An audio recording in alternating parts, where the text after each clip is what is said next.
All right, one of the main examples that we're going to see of surface integrals is going to be something called flux.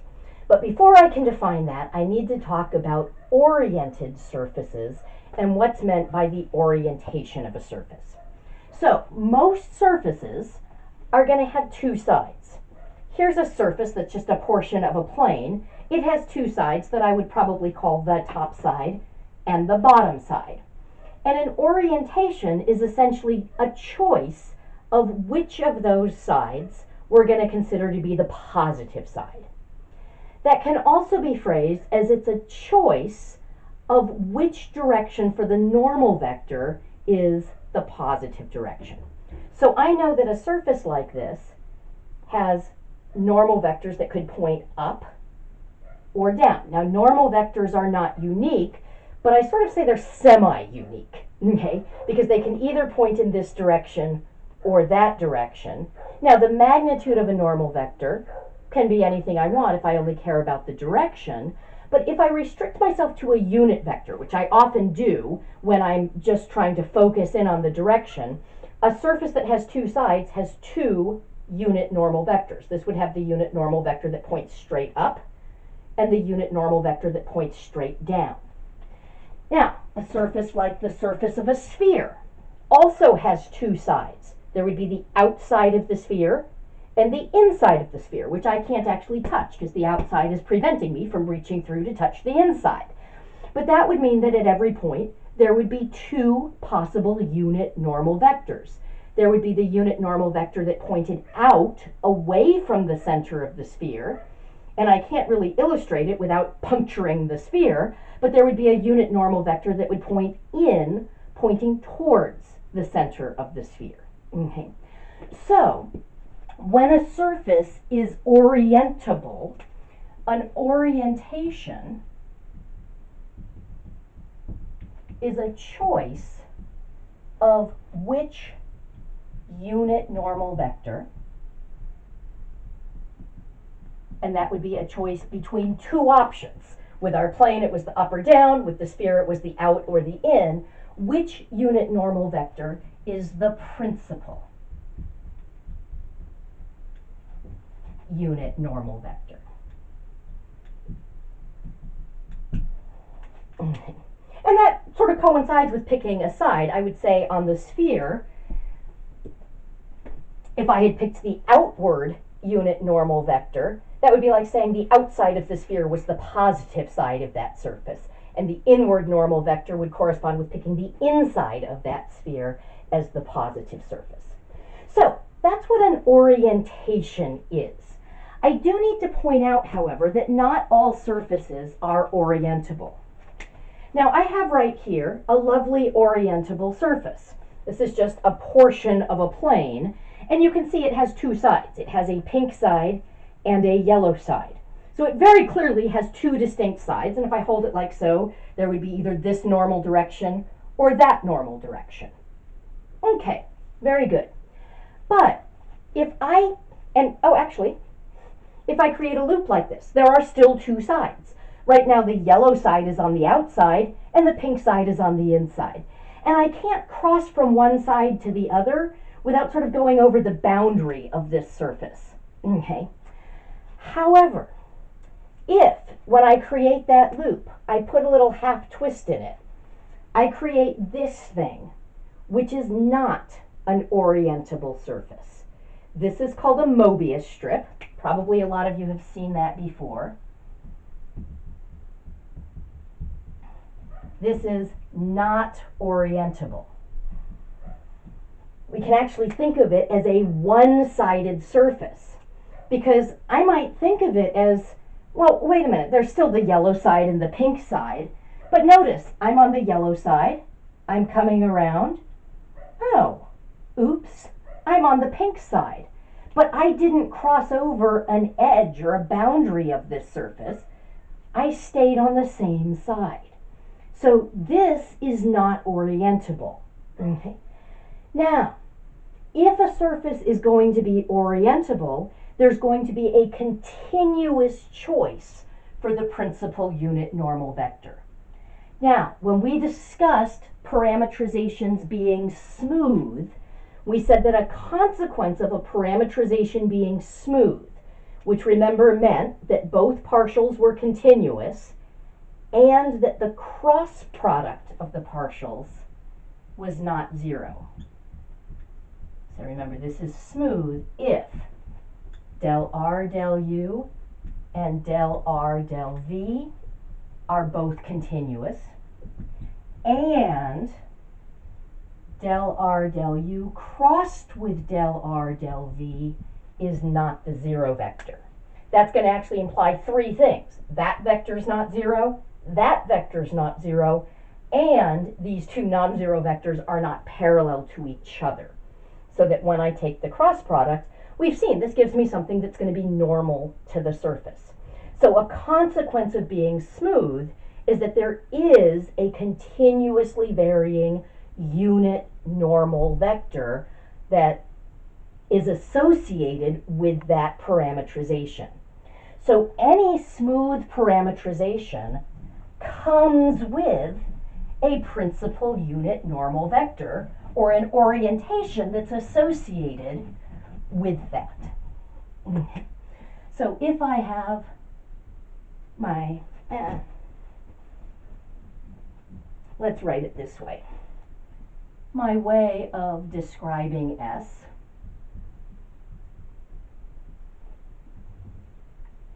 I'm going to have the associated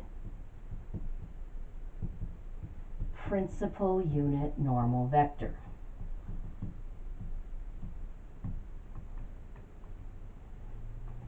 And we're going to call that lowercase n. Okay. So if I have R of uv, a smooth parametrization, my principal unit normal vector associated with that, all I'm going to do is take the vector that I know is normal, which is the cross product of those partials, and normalize that normal vector. So divide by the magnitude. Notice that's why it's so important that this not be zero. If this was zero, I couldn't normalize that vector. Okay, so that's the principal unit normal vector that comes with a parametrization. So if you're given a parametrization and asked what's the principal unit normal vector, there it is. Okay. Often what's going to happen as we move forward is you're going to be given a surface and told what orientation you want. You might be told, hey, we're going to work with the sphere and we want it oriented outward. So you're told the orientation, but you're not given a parametrization. So then you say, okay, I'd better parametrize this surface, and you come up with a parametrization.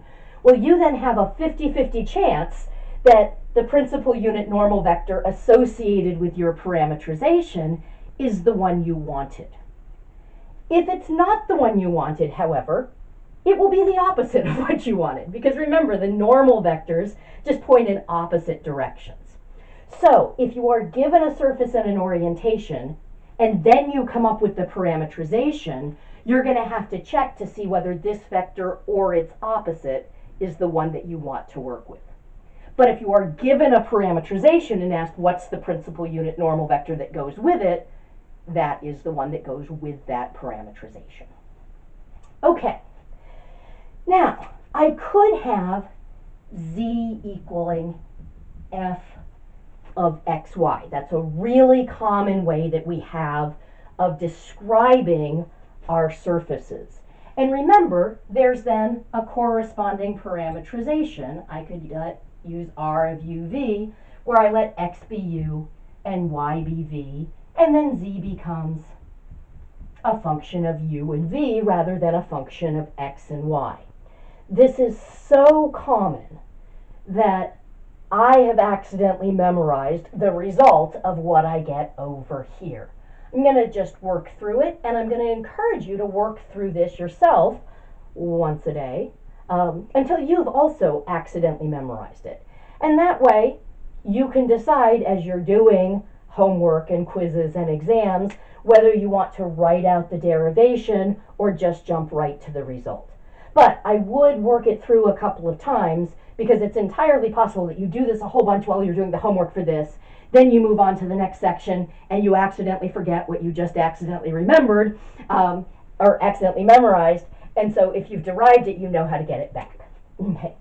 So notice that del R, del U would be 1, 0, partial of f with respect to u. Del R, del V would be 0, 1, partial, that was u. This is partial with respect to v. So the partial of r with respect to u crossed with the partial of r with respect to v is going to be my symbolic determinant. I, j, k, 1, 0, partial f, partial u, 0, 1, partial f, partial v. For the i's, I'm going to get the opposite of the partial of f with respect to u. For the j's, I'm going to get nothing minus, so I'm getting the opposite of the partial of f with respect to v. And for the k's, I'm going to just get 1.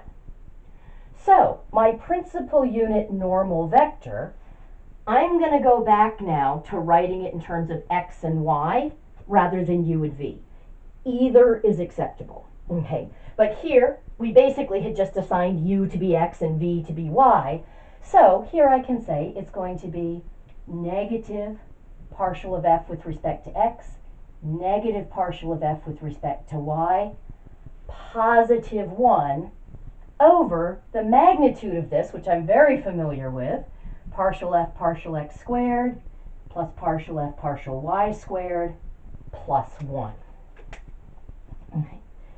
Now, one thing that I'll point out about this is that this is very, very nice if you happen to be given a surface that's described this way together with an orientation, if that orientation is described as being either upward or downward. Because if my orientation is upward, I know I'm going to have a positive z component.